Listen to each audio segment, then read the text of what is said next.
नमस्कार जय Jagannath foodie Ankita channel रे आपण मानक अनेक अनेक स्वागत। आज रेसिपीटी हूँ मोतीचूर लड्डू। आज आम मैंने पूरा हलवाई स्टाइल मोतीचूर लड्डू घरे बनई रेडी करवा। ता पूर्व चैनल जदि नुआ अच्छा चैनल को सब्सक्राइब करनी, लाइक करनी, शेयर करनी फ्रेंड्स मान सहित और डेली डेली यही अपडेट बेल आइकन प्रेस करने बिल्कुल भी भूलु ना। तो ये डेरी नक चलतु रेसिपी स्टार्ट करनबा। मोतीचूर लड्डू बनवाई आम ये प्रथम गोटे बर्तन में ये गोटे कप बेसन नहीं नबा। ता सहित ये गोटे पिंच रेड फूड कलर मु ऐड कर नौची। आपण चाहिए ऑरेंज हो कि येलो जेकोसी फूड कलर ये ऐड करें। एबे एथिरे आमे एठी गोटे कप पानी को अल्प अल्प करके एथिरे ऐड करबा। माने आमे जेतिकी बेसन नै छंदी सेतिकी अमाउंट आमे पानी नै नबा। आपण जदी हाफ कप बेसन नौचंदी तो ता सहित आपण हाफ कप पानी देबे। तो आमे जेतु एठी गोटे कप नै छंदी बेसन ता सहित आमे गोटे कप पानी ऐड करबा। बट ता पूर्व एठी देखंतु म केमते भल से मिक्स करि नौची। बेसन ने ना दाना दाना हे कि टिके लम्स थाए तो आमे पानी ऐड करिया पूर्व याकु टिके अल्प भांगी दबा। तापर एठी पानी के आमे ऐड करबा।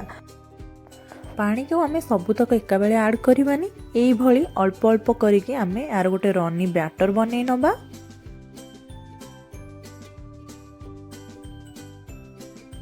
मझिरे मझिरे एई भली भल से आमे घांटी नबा।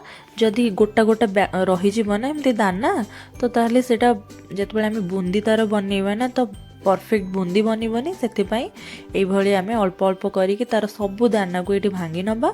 देखो मुझे आपको स्पून ने देखा कौ भाई रनी होती आमर कंसिस्टेंसी पूरा परफेक्ट होती। तो मेजरमेंट जदि ए अनुसार नेबे देन परफेक्ट आमर ये बनिकी रेडी हो।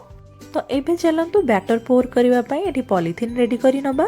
मो पाखे तो पाइपिंग बैग नहीं, आपण पाखे जदि अच्छी बेस्ट, अदरवाइज आम ये घरोई नुस्खा यूज कर परिबा। लुण जरी हो या फिर ये किसी प्लास्टिक पॉलीथिन हो आम ताकू नहीं नबा। साइड कॉर्नर रो ये पूरा छोट स्लाइड कणा कर नबा। एबे आमे एठी गोटे स्टील ग्लास नहीं नबा। स्टील ग्लास कम पे आमे एठी नेले आपण देखंतु काहेकि ना स्टील ग्लास को आमे एभली स्टैंड भलिया यूज करि परिबा।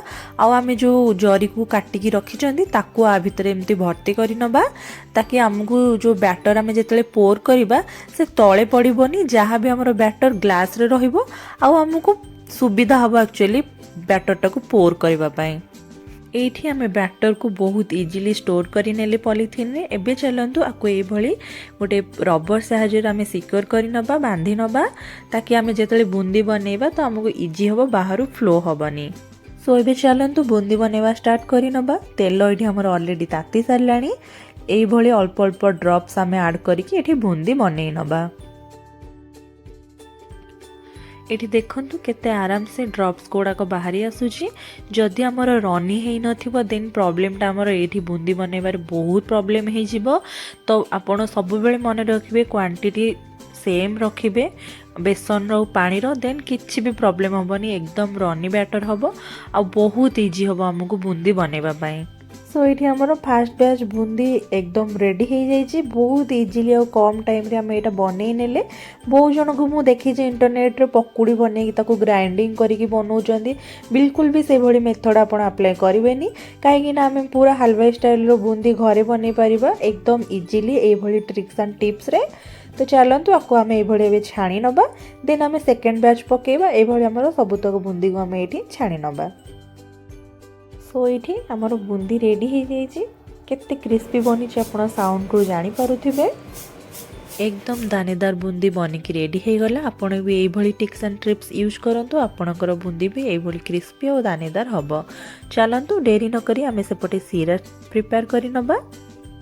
सीरा बनैबा पई एठी गोटे कढ़ी नै जिबा। ता सहित आमे एठी गोटे कप चीनी ऐड करबा। माने आमे जेतिकी बेसन नैथिले हमकु एठी सेतिकी चीनी नबा पई पड़िबो। ता सहित एठी मु पानी ऐड करूची 2/3 कप माने 120 ml रो पानी एठी मु दउची। चीनी थिला हमर 240 ग्राम, तार 2/3 आमे पानी नै जिबा। एबे आमे गैस रो फ्लेम को ऑन करिबा और कंटीन्यूअसली ए भली चीनी को आमे मेल्ट होबा पर्यंत फेंटी नबा।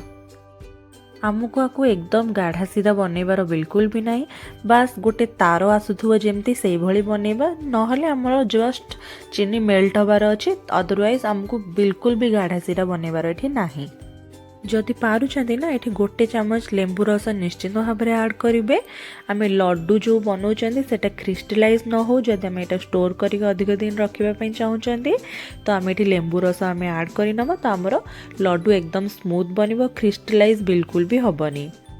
एठी फ्लेवर पाई मु किछि ड्रॉप रोज एसेंस ऐड करूची। एटा एकदम ऑप्शनल अछि, बस एटा भलो बास्ना दबो, खाइबा पई टिके टेस्ट लागिवो, सेति पई मु ऐड करूची। आपण एकदम स्किप करि परिबे। पानी ये आमर फुटी आसला, चीनी भी एकदम मेल्ट हो जाइए। चलतु मुझे आपको चेक करके देखी। देखु सीरा ये पतला तार भाया रहिबो, न रहिले भी चलिबा, बस आमर चीनी मेल्ट हबार अच्छी। एबे एई टाइम रे चलतु आम रखिथिबा बूंदी को एथिरे आम ऐड करि नबा। एबे बूंदी के आम सीरा सहित मिक्स करि नबा भलसे। तो मत ये कलर टिके कम लगुच, से मुझे अल्प फूड कलर ऐड कर नौची। यहाँ ऑप्शनल अच्छे, आपको जदि कलर परफेक्ट अच्छी देन आप ऐड करेंगे। मत ये कलर टिके कम लगुच, से मुझे अल्प फूड कलर ऐड कर नहीं। बूंदी के आम ये कंटिन्यूअसली मिक्स कर चलवा। बूंदी बहुत सॉफ्ट हो सीरा पड़ी। देखो अधा तो ये सोक कर नेलानी, ये आमको पूरा सोक करार अच्छे आमर बूंदी को सीरा सहित। सो एबे हमें चेक कर नबा बूंदी आमर सॉफ्ट है कि नहीं। ये मुझे चेक कर नौ। देखो ये तो 80% हो गलानी, आमर 20% हवा को बाकी अच्छी। जी सीरा अच्छी पूरा सोक करने पर्यंत आम आपको आउ थे फेंटी नबा भलसे।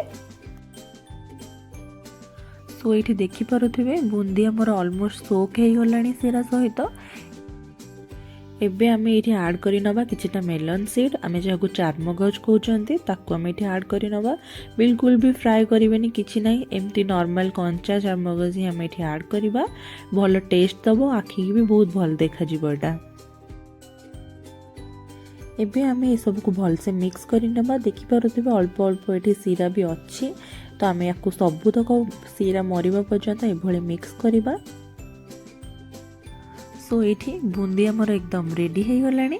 या आम गोटे जगह गदे नबा, आपको कभर करके छाड़ीदबा ठंडा हाँपाई। ता भितर जहाँ सोक करने कथा ये आउ बूंदी सोक कर नब।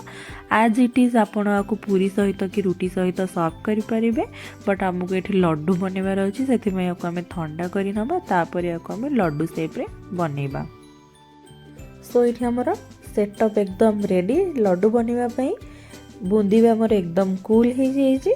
एबे चलतु डेरी न करी आमे लड्डू बनइबा स्टार्ट करि नबा। तो प्रथमे आमे एठी ऑयल हो कि घिओ ये हाथ में ग्रीस करि नबा। जेते बड़ साइज रो आपन को बनइबार अछि लड्डू, सेही अनुसार आपण सेही अमाउंट रो एठी बूंदी उठेबे।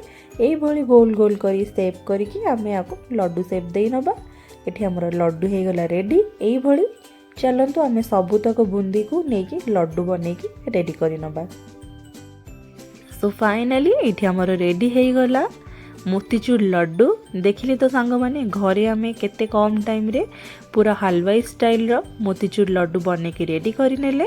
आगु को आमर बहुत सारा पूजा पर्व आसुची, आपण घरे ट्राए करंतु निश्चिंत भाव में। आपण सब टिप्स एंड ट्रिक्स को ये फॉलो कले आपण लड्डू भी ये परफेक्ट बनिबो। बिल्कुल भी ग्राइंडर रे पकुड़ी बनै कि आमर लड्डू बनइबा बिल्कुल दरकार नहीं। घरे आमे बहुत इजीली बनै परिबा। तो मते आपण मतामत निश्चिंत भाव में जणांतु घरे बनै कि आपण मानकु केमती लागिला। से पर्यंत मु रहिली, टाटा, एंजॉय। वीडियो टी शेष पर्यंत देखि धन्यवाद। But don't forget to like, share and subscribe.